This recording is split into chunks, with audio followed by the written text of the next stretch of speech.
الله أكبر. الحمد لله رب العالمين الرحمن الرحيم مالك يوم الدين إياك نعبد وإياك نستعين اهدنا الصراط المستقيم صراط الذين أنعمت عليهم. إن الحمد لله والصلاة والسلام على رسول الله أما بعد فأعوذ بالله من الشيطان الرجيم بسم الله الرحمن الرحيم تلك الجنة التي نورث من عبادنا من كان تقيا. محترم حضرات،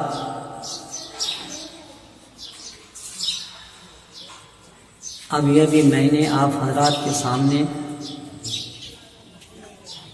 قرآن کریم کی ایک آیت تلاوت کی ہے. آیت سورہ مریم کی ہے. تو آج کی اس بزم سعید میں جس عنوان کے تحت لب کشائی کرنا چاہتا ہوں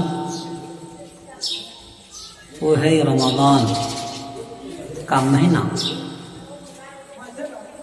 اور صیام کے سلسلے میں. تو چلیے سب سے پہلے ہم لوگوں کو سمجھنا ہے کہ رمضان کیا ہے، صیام کیا ہے.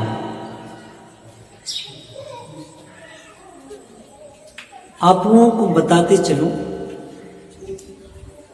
رمضان یہ واحد ہے، اس کی جمع رمضانات، ارمضا، رمضین وغیرہ آتی ہے، جس کا معنی ہے دھوپ کی سخت دھوپ کی تپیش، کڑی دھوپ، یا پھر اتنا پیاسا پرندہ کو اتنا پیاسا لگا ہو جس کے چلتے اس کا پیٹ گرم ہو جائے، چڑیا کا پیٹ گرم ہو جائے. تو ہم لوگ اس کا جائزہ لیں. ہم لوگ صیام ادا کرتے ہیں ماہ رمضان میں، اور ماہ رمضان یہ عربی مہینہ کا 9واں مہینہ ہے. تو اس ماہ رمضان میں ہم لوگ جو صیام ادا کرتے ہیں تو ہم لوگ کو تو پتہ چلتا ہے، ہم لوگ تو اس سے بخوبی واقف ہیں کہ سخت پیاسا ہو جاتے ہیں تو اپنے آپ کو محسوس کر لیتے ہیں کہ کتنی دھوپ کے کتنی پیاسی کی شدت ہے. دوسری بات ہے صیام. صیام کا لغوی معنی الامساک، روکنے کے معنی. تب کیسا روکنا؟ اہل عرب اس کا استعمال کرتے کہ فرس صائم، یعنی گھوڑا چلتے چلتے جب چلنا بند کر دے، کھاتے کھاتے کھانا بند کر دے تو اس کو فرس صائم کہتے ہیں. پھر اہل عرب اس کا استعمال کرتے الصائم من البکوہ، یعنی وہ چرخی چلتے چلتے بند ہو جائے تو اس کو کیا بولتے ہیں؟ الصائم. اہل عرب وہ استعمال کرتے ہیں الصائمۃ من السکاکین، الصائمۃ من السکاکین، لفظ صیام کا معنی کیا ہوتا ہے؟ روک جانے کے. یہ سکاکین سکین کی جمع ہے. سکین کے معنی چھری کے. تو چھری کٹنا اس کی قوت ہے، اس کا مادہ ہے کہ کوئی چیز کو کاٹ ڈالے. تو اب کاٹنا بند کر دے، چلنا بند کر دے. تو ایسی چھری کو کیا بولتے ہیں؟ صائم بولتے ہیں. اس لیے اہل عرب میں استعمال کرتے ہیں الصائمۃ من السکاکین. بہرکیف صیام کا معنی کیا نا؟ رک جانا. رک جانے کو صیام کہتے ہیں. تو کب تک ہم لوگ جو صیام ادا کرتے ہیں، صیام کی ادائیگی میں کیا کرتے ہیں؟ کہاں سے کب تک رکتے ہیں؟ یعنی صبح صادق ہونے سے پہلے ایک دم غروب آفتاب تک ہم لوگ کھانا پینا بند کر دیتے ہیں. یوں ہی نہیں بلکہ صیام کی ادائیگی کے دوران لغو بات، گلی گلوچ، بغض، حسد، کینہ وغیرہ کا بند کر دینا، ایک دوسرے سے دشمنی عداوتی کا بند کر دینا، یہ ہے صیام. اب ہم لوگ اس کا استعمال کرتے ہیں کہ اس کو روزہ سے تعبیر کرتے ہیں. آخر روزہ ہے کیا؟ روزہ کا معنی ہے کھانا پینا بند کر دینا. محض فقط کھانا پینا بند کر دینا. تو یہ چھوٹی سی بات ہوئی، لیکن صیام کے اندر کیا چیز ہے؟ کھانا پینا ہی بند کرنا نہیں ہے، بلکہ یہ لفظ جامع معنی. ہم لوگ جامع معنی لفظ استعمال کرتے ہیں، لیکن بہت سارے علماء بھی اس کی طرف توجہ نہیں دیتے ہیں، اس کی طرف دھیان نہیں دیتے. یہ کیا ہے؟ یہ چیز ہے کیا؟ تو جامع یعنی معنی کے اعتبار سے جمعیت، بہت سارے معنی و مفاہیم اس کے اندر پائے جاتے ہیں. جس طریقے سے میں نے بتایا، صبح صادق سے لے کر غروب آفتاب تک کھانا پینا بند کر دینا، ایک دوسرے سے کینہ حسد بند کر دینا، لغو بات کا تلفظ کرنا بند کر دینا، وغیرہ وغیرہ. لیکن ہم لوگ جو لفظ روزہ کو استعمال کرتے ہیں، تو روزہ کا معنی کیا ہوتا ہے؟ صرف رک جانے کے، کھانا پینا بند کرنے کے. تو چنانچہ اس کے اندر کیا ہے؟ جامعیت نہیں ہے، جامع معنی نہیں ہے. اب معنی سمجھ میں آ گیا؟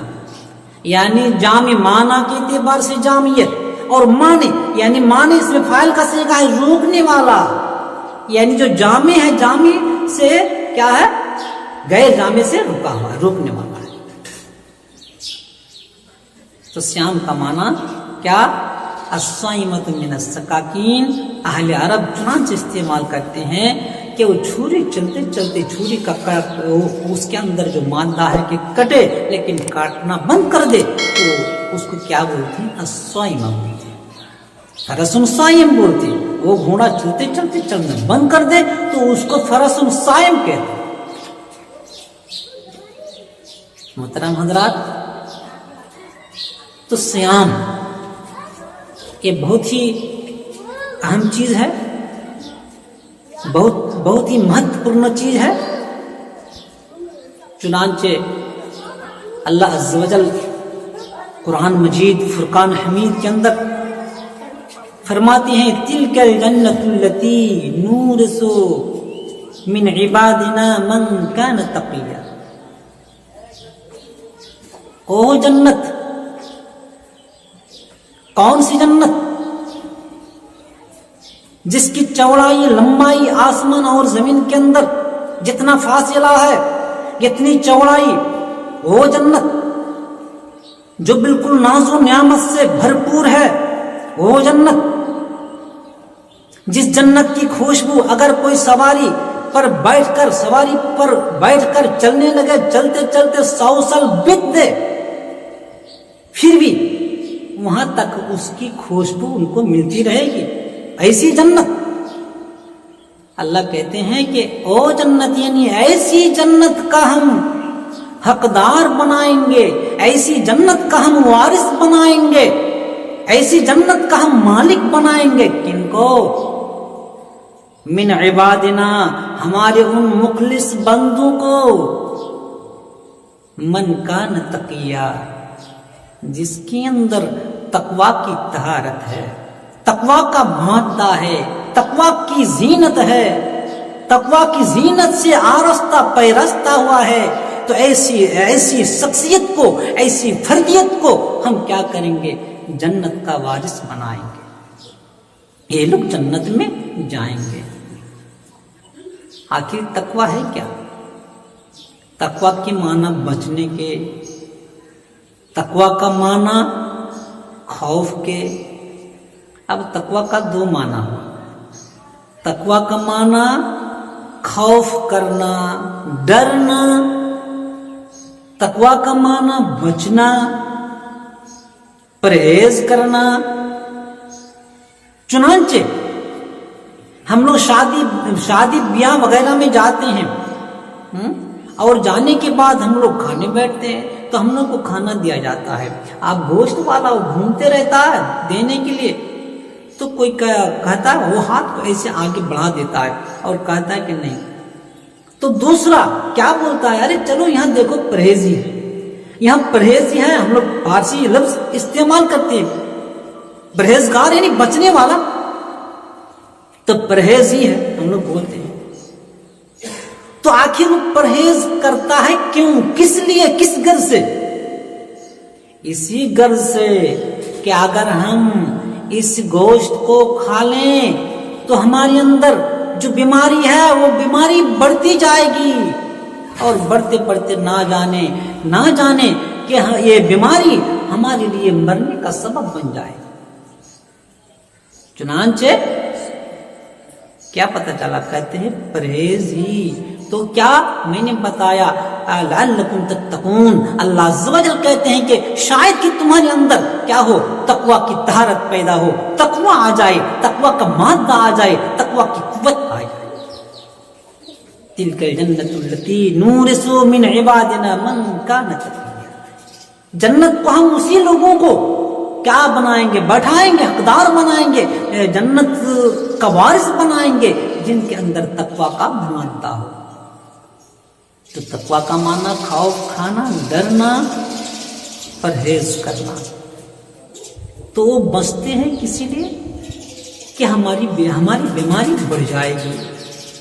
چنانچہ اللہ عز و جل قرآن مجید فرقان حمید کے اندر بتا دیا، جا بجا کیا کر دیا کہ اے لوگو، اے مومنو، ادھر مت جاؤ، کسی کی مال مت چرا لو، کسی کی مال کو مت لوٹ لو، کسی کی بے حرمتی مت کرو، لوگوں کے ساتھ حسن انداز سے پیش آؤ، لوگوں کے ساتھ حسن سلوک کرو۔ اللہ عز و جل کہتے ہیں ورنہ تم کو ہم جہنم میں ڈالیں گے۔ تو جس کے اندر ایک خوف ہے، ایک ڈر ہے، تو خوف کھانے سے کیا کرے گا؟ اس سے وہ کیا کرے گا؟ پرہیز کرے گا۔ اب 2 معنی ایک جگہ ہونا گیا۔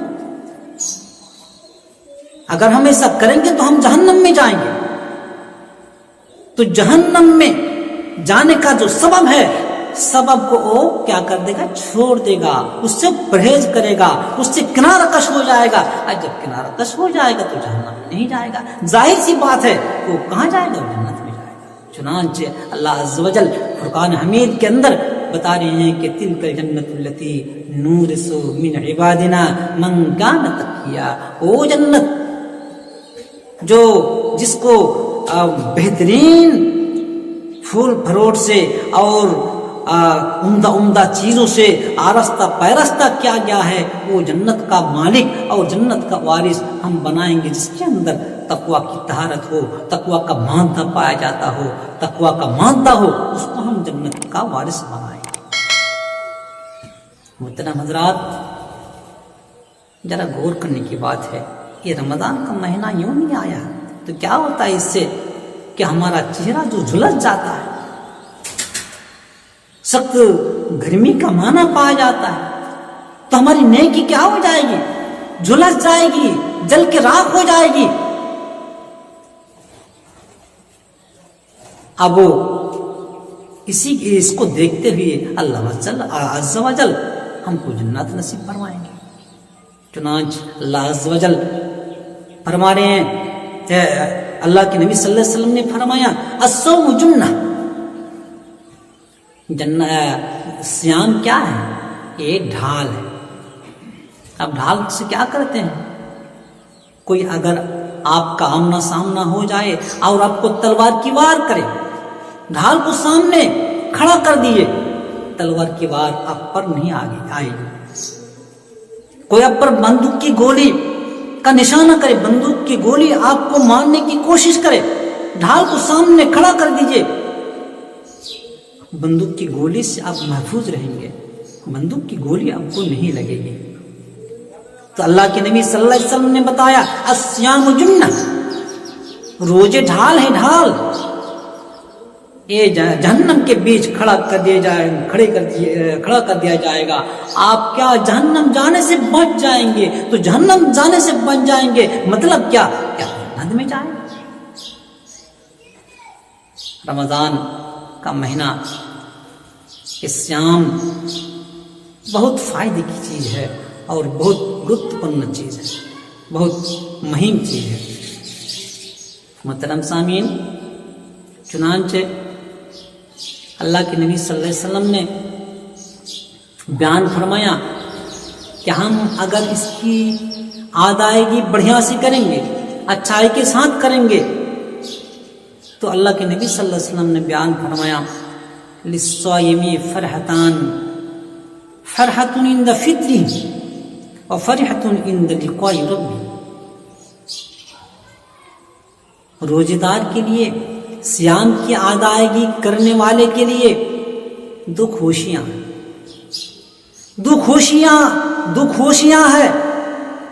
ایک خوشی کب؟ فرحۃ عند فطرہ، جب افطار کرے گا، افطار کرتے وقت افطار کا سامان، پھل فروٹ کو سامنے دیکھے گا، پلیٹ بھرا ہوا ہے اور اناج اس میں بھرا ہوا ہے، تو اس کو خوشی لاحق ہوگی، بڑی مسرت ان کو لاحق ہوگی کہ چند منٹ ہے، چند لمحہ اور بچ گیا، اس کے بعد ہی ہم یہ کھائیں گے، یہ پیئیں گے، کتنا مزہ آئے گا۔ تو اس کو بہت خوشی لاحق ہوگی، خوشی سے وہ بالکل لبریز ہو جائیں گے۔ دوسری خوشی فرحۃ عند لقاء ربہ، اپنے رب ذوالجلال سے جب ملاقات کرے گا تو بڑی خوشی ان کو لاحق ہوگی۔ کیوں؟ کہ ہم کو جو حکم ہوا ہے وہ حکم ہم نے بالکل مکمل طور سے ادا کیا ہے، حکم کی تعمیل کی ہے۔ آپ کا کوئی خادم ہے، اگر خادم کو بول دے کہ فلاں کام کر لو، لیکن اس نے آپ کا الٹا کیا، صفائی کرنے کے لیے بولے نہیں کیا، کھیت کاٹنے کے لیے بولے نہیں کاٹا، تو وہ جو آپ کے ساتھ ملاقات کرے گا، آپ کے سامنے آئے گا، کیسے آئے گا؟ سر کو نگو کر کے آئے گا یا بالکل خوشی آئے گا؟ بولیے، خوشی نہیں آئے گا، سر نگو کر کے آئے گا۔ کیا ہم جواب دیں گے؟ ہمارے آقا نے تو یہ بتایا تھا، مالک نے تو یہ بتایا تھا، یہ کرو، یہ صفائی کرو، کھیت کاٹ کے لاؤ، یہ بولا، لیکن ہم نے تو نہیں کیا۔ کیا منہ کھول کر کیسے منہ کھولیں، کیسے بولیں؟ وہ سوچتا ہوا آئے گا۔ پچھتاوا ہوا آئے گا. تو اللہ کے نبی صلی اللہ علیہ وسلم نے بیان فرمایا فرحۃ عند لقاء ربی، آپ پر جو صیام فرض کیے گئے، آپ نے صیام کی ادائیگی بڑھیا سے کی، صیام کو مکمل طور سے اپنے ادا کیا. جب بھی بارگاہ حضور میں آپ کھڑے ہوں گے، رب العالمین کے حضور میں کھڑے ہوں گے، تو پھر خوشی کھڑے ہوں گے. کیوں؟ اسی وجہ سے اللہ عز و جل نے مجھ پر جو حکم عائد کیا ہے، اس حکم کو میں نے مکمل طور سے ادا کیا ہے. ماہ رمضان ایک 11 مہینہ کے بعد ایک مہینہ لایا. اس مہینہ کی بڑی میں نے توجہ کی، اس کو میں نے بہترین طریقے سے اپنایا ہے، روز سیام کو بڑھیا سے اپنایا ہے. اس کے اندر جو غلطیاں ہیں، غلطیوں کو میں نے نہیں کیا ہے، بالکل صاف طریقے سے، اچھا طریقے سے میں نے ادا کیا ہے. چنانچہ اس وقت آپ کو بڑی خوشی معلوم ہوگی، خوشی لاحق ہوگی. محترم حضرات، میں نے آپ حضرات کے سامنے یہ چند باتیں رکھی ہیں. امید ہے کہ آپ اس کو بڑھیا سے سمجھیں اور ماہ رمضان میں بڑھیا سے اچھائی کے ساتھ بالکل اللہ کے واسطے صیام کی ادائیگی میں لگ جائے. اس پر پوری توجہ دیں. السلام علیکم ورحمۃ اللہ وبرکاتہ.